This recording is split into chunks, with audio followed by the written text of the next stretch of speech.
একটা সমাজ নিয়ে আসলে ভাবি আমরা কজন? সমাজ নিয়ে আসলে ভাবার একটা সুযোগ আছে। আমাদের যে শিশুরা বেড়ে উঠছে, তারপরে কিশোররা বেড়ে উঠছে, যে একটা প্রাকৃতিক যে পরিবেশ কিংবা শিশু এবং কিশোরদের মনোবিকাশের যে একটা পরিবেশ, সেই পরিবেশটা আমরা আ আ অনুপস্থিত দেখতে পাবো।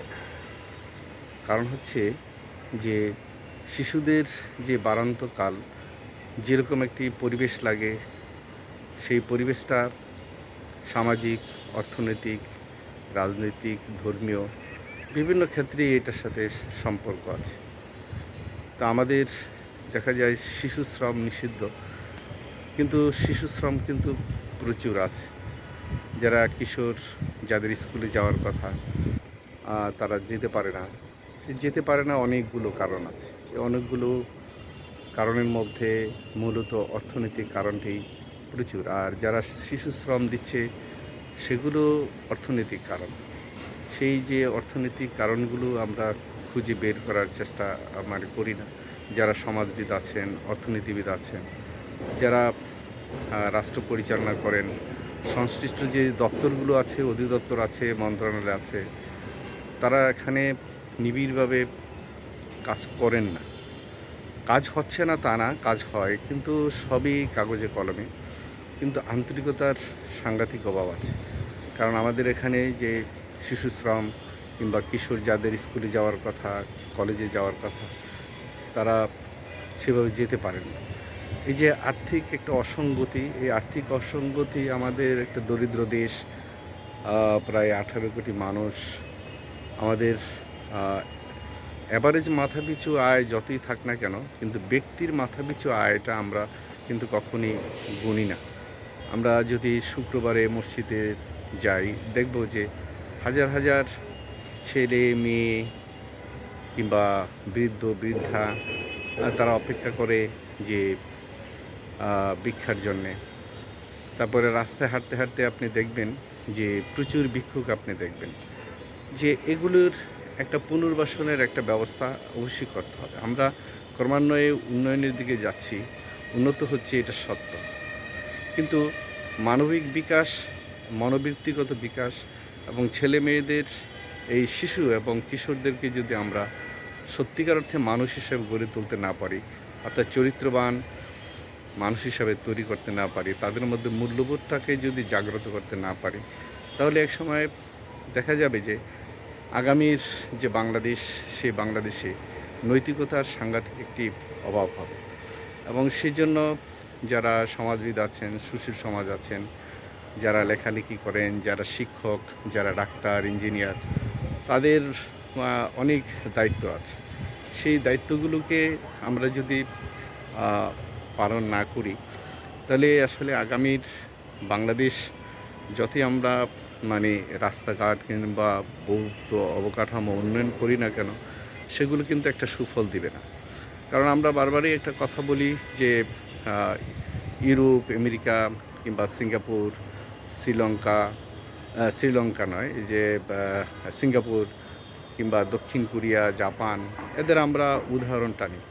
তারা তো একদিনই হয়নি, তারা আসলে সোশ্যাল ভ্যালুসটাকে খুব বেশি গুরুত্ব দিয়েছে, শিক্ষাটাকে খুব গুরুত্ব দিয়েছে, শিশু শ্রম, কিশোর শ্রম, এই জায়গাগুলোতে তারা অনেক কাজ করেছে। আমাদের এখানে কাজ করার অনেক কিছু আছে। হয়তো মনে হবে কথাগুলো খুব বাগোয়াজ, এই কথাগুলোর খুব একটা গুরুত্ব নেই, কিন্তু গভীরভাবে যদি আমরা পর্যবেক্ষণ করি, গভীরভাবে যদি আমরা দেখি, তাহলে দেখা যাবে যে আসলে আমাদের এই সামাজিক যে স্ট্রাকচারটা, সেই স্ট্রাকচারটা আমাদের অনেকটাই দুর্বল এবং ক্ষয়িষ্ণু। এখানে আমাদের খুব বেশি জোর দিতে হবে। কমিউনিটি যে ডেভেলপমেন্টটা, সেটা আমাদের এখানে খুব কম। যে আমাদের মধ্যে স্নেহ, মমতা, মায়া, ভালোবাসা, সেটা পরিবার থেকে শুরু করে কয়েকটা ঘর নিয়ে বাড়িতে আমরা দেখব যে সেটার অভাব আছে। আবার যদি দেখি একটা পাড়া কিংবা একটা গ্রাম কিংবা একটা ইউনিয়ন, একটা থানা, একটা জেলা, এভাবে একটা বিভাগ কয়েকটা নিয়ে বাংলাদেশ, তো সর্বত্রই আমরা দেখব যে একটা অস্থিরতা আছে। এই অস্থিরতার কারণে যে আমাদের ছেলে মেয়েগুলো যে সত্যিকার অর্থে যে আদর্শবান মানুষ হওয়া, অর্থাৎ পর দুঃখে দুঃখী হওয়া, নিজের কষ্টকে রেখে অন্যের কষ্টে অংশীদার হওয়া, এই জিনিসগুলো আমাদের এখানে নেই, কিংবা মানবিকতার সাংঘাতিক অভাব আছে।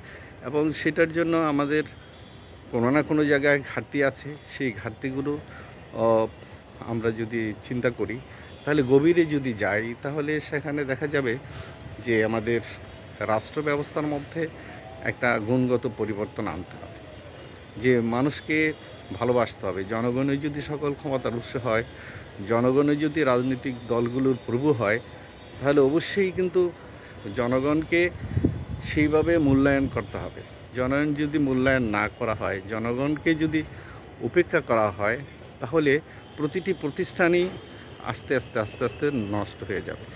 শুধু কতিপয় সরকারি কর্মকর্তা কর্মচারী দিয়ে কিন্তু একটা দেশ চলে না। কারণ এই 18 কোটি মানুষের মধ্যে মানুষ কতটা স্বস্তিতে আছে, খেয়ে পরে সুন্দরভাবে থাকাটার নাম কিন্তু আসলে জীবন না। জীবন হলো সমাজবদ্ধভাবে থাকা, সমাজের প্রতিটি মানুষকে বিশ্বাস করা, সেখানে ঠক প্রতারক প্রবঞ্চক যারা আছে তাদের থেকে দূরে থাকা, তাদেরকে মানুষ করা।